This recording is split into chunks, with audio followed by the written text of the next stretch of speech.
வணக்கம். நமக்கு எண்கணி ஞானத்தையும், வேத ஜோதிட ஞானத்தையும், ஆன்மீக ஞானத்தை வழங்கிய அனைத்து குருமார்களுக்கும் நன்றி. என்ற அதே வேளையில் இது ஒரு ஜோதிட விளக்கு வீடியோ விருப்பம் உள்ளவர்கள் தொடர்ந்து பார்க்கலாம்.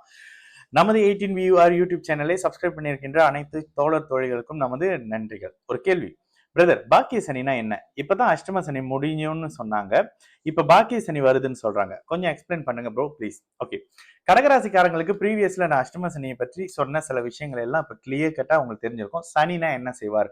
சனி ஈஸ்வரன், சனி அப்படியே கடவுளுக்கு நிகரானவர், சனி நியாயாதிபதி, நீதிபதினு பேசினவங்க எல்லாம் அடி மிதி உதைய வாங்கிக்கிட்டு அப்பா நம்ம உண்டு நம்ம வேலையை பார்த்துக்கிட்டு இருப்போம் அப்படின்ற கேட்டகரிக்கு கடகராசிக்காரங்க வந்துட்டீங்க. இப்ப சிம்ம ராசிக்காரங்க தான் அந்த சனி ஈஸ்வரன் கேட்டகரியில இருப்பீங்க.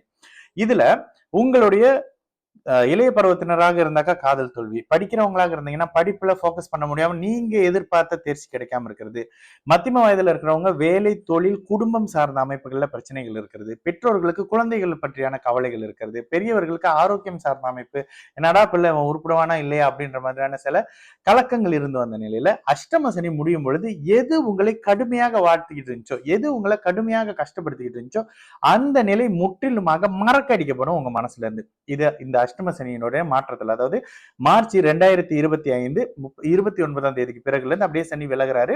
கடகம் ஆயில்யம்ல இருந்து அப்படியே அடுத்து சிம்ம ராசி மகம் நட்சத்திரத்தை பாதிக்க ஆரம்பிப்பாரு. ஓகேங்களா? அப்ப சிம்மராசி மகம் நட்சத்திரத்துக்கும் மீன ராசிக்கும் 7 சனி அஷ்டம சனி தொடங்கும். அதுல ஜென்ம சனியாக மீன ராசிக்காரங்க வருவாங்க.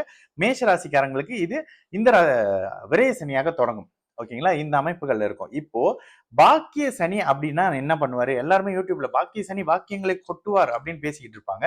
பட் சனியோட இயல்பு என்ன? தான் இருக்கிற பாக்குற எல்லா பாவகத்தையும் அப்படியே அடிச்சு நொறுக்கி அந்த ஜாதகருக்கு கிடைக்காம ஆக்குறது. ஓகேங்களா? இவ்வளவுதாங்க பலன். யாராவது சனி நல்லது பண்ணிடுவாரு அப்படின்னா அவரு உபஜயஸ்தானம்னு சொல்லக்கூடிய 3, 7, 11ன்னு சொல்லக்கூடிய சில வீடுகள்ல மட்டும்தான். சிம்மத்துல ஒரு 3ஆம் இடத்துல மறைஞ்சிருக்கிறாருங்க, நல்லது பண்ண மாட்டாரு. கடகத்துல ஒரு 3ஆம் இடமா மறைஞ்சிருக்கிறாருங்க, நல்லது பண்ண மாட்டாரு. இந்த மாதிரி சில வீடுகள் அவருக்கு பிடிக்காத வீடுகள் இருக்கு. அந்த வீட்லயும் அந்த உபஜயஸ்தான விதிகள் பொருந்தாது. இந்த அமைப்புகள்ல பாக்கியஸ்தானத்துல வரக்கூடிய சனி பாக்கியத்தையும், தந்தையையும், பூர்வீகத்தையும் கெடுப்பாரு. ஓகேங்களா? கெடுப்பாரா? கண்டிப்பா கெடுப்பாரு. ஏங்க கெடுப்பாரு? சனி இருக்கிற இடத்த கெடுக்கிறவர் தானே. அப்ப பாக்கியஸ்தானம்னோடனே சனி வந்தோடனே பாக்கியங்களை கொடுத்துருவாரா? அஷ்டம சனியில நடந்த மாதிரியான கொடுமைகள், கெடுபலன்கள் நிச்சயமாக இருக்காது. அஷ்டம சனியில 100 விழுக்காடு கெடுக்கிறாருன்னா பாக்கிய சனியா 9ஆம் இடத்துல சனி, பாக்கிய சனியெல்லாம் நான் சொல்ல மாட்டேன். 9ஆம் இடத்துல சனி வரும் பொழுது அவர் கடந்த காலத்துல மிதன ராசிக்காரங்களுக்கே அப்படி ஒன்றும் பெருசா பண்ணல. அதான் விஷயம். அப்போ பாக்கியாதிபதியாக இருந்த பாக்கிய சனியை ஒன்றும் பண்ணல. உங்களுக்கு அட்டமாதிபதியான சனி எப்படின்னு பாக்கியங்களை கொடுப்பாரு? பாக்கியங்களை குறைப்பார். அதாவது தந்தை அமைப்புகளை கெடுப்பாரு, சில பாக்கிய அமைப்புகளை குறைப்பாரு. இந்த பூர்வீகம் அப்பா சார்ந்த விஷயங்கள், தந்தைக்கு நோய் கொடுக்கறது, தந்தை சார்ந்த அமைப்பு, தந்தையை பாத்ரூம்ல வலிக்க வைக்கிறது, இது மாதிரியான அமைப்புகளை பாக்கிய சனி செய்யுங்க. அதனால பாக்கிய சனின்லாம் அவருக்கு பேர் வேணா, அவர் சனி எங்க இருந்தாலும். ஓகேங்களா? அப்போ அடுத்த வருஷத்துல இருந்து இந்த 2025 மார்ச்சுக்கு பிறகுல இருந்து என்ன நடக்க ஆரம்பிக்கும் அப்படின்னாக்கா, உங்களோட வேலை சரியாக ஆரம்பிக்கும். உங்களோட மனசுல எதனை மறக்கணும்னு நினைச்சிட்டு இருந்தீங்களோ அது மறக்க ஆரம்பிக்கும். இது எஸ்பெஷலி கடகராசிக்காரங்களுக்கு. அடுத்ததாக குடும்பம் சார்ந்த வருமானம் சார்ந்த பிரச்சனைகள் கொஞ்சமா அப்படியே தளர ஆரம்பிக்கும். என் கணவருக்கு வேற தொடர்பு இருந்ததுங்க, மனைவிக்கு வேற தொடர்பு இருந்ததுங்க. இந்த தன்மை அப்படியே உங்களுடைய மனசாந்திக்கு ஏற்ற மாதிரி சரியாக்கப்படும். இந்த வாழ்க்கை வேணா இன்னொரு வாழ்க்கைக்குள்ள போகலாம், இந்த வாழ்க்கை சரியா இருக்கு இதுலயே வாழலான்ற மாதிரியான தீர்க்கமான முடிவு எடுக்க வைக்கிறது எல்லாம் இந்த பாக்கிய சனி அமைப்புகள்ல நடந்தாலும் கூட இது ஒரு மாதிரியான நிதானமான அமைப்புகளை தான் நடக்கும். வாவுடு அப்படின்னு சூப்பர்ன்ற மாதிரி நடக்காது. ஆனா விதிவிலக்காக கொடுமை நின்றுங்க. இதுக்கப்புறம் வேலை கிடைக்கும், இதுக்கப்புறம் நிதானமான நல்ல அறிமுகங்கள் வரும், நல்ல ஃப்ரெண்ட்ஸ் வருவாங்க.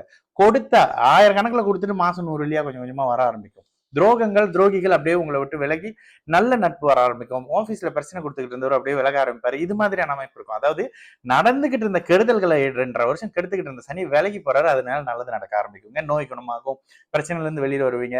இந்த பணம் வர்றதுக்கு தடை இருந்த தன்மையெல்லாம் அப்படி விலக ஆரம்பிக்கும். திருமண தடை விலகும். இந்த மாதிரியான வீட்டில் சுபகாரியம் நடக்க ஆரம்பிக்கும். ஓகேங்களா? இதுக்கு அடுத்து 9ஆம் இடத்துல இருக்கிற சனி பெருசா எந்த நல்லதையும் பண்ண மாட்டாருங்க. 10ஆம் இடத்துலயாவது அவர் தொழில் சார்ந்த அமைப்புகள்ல நல்லதையும், 11ஆம் இடம் உபஜயஸ்தானம்.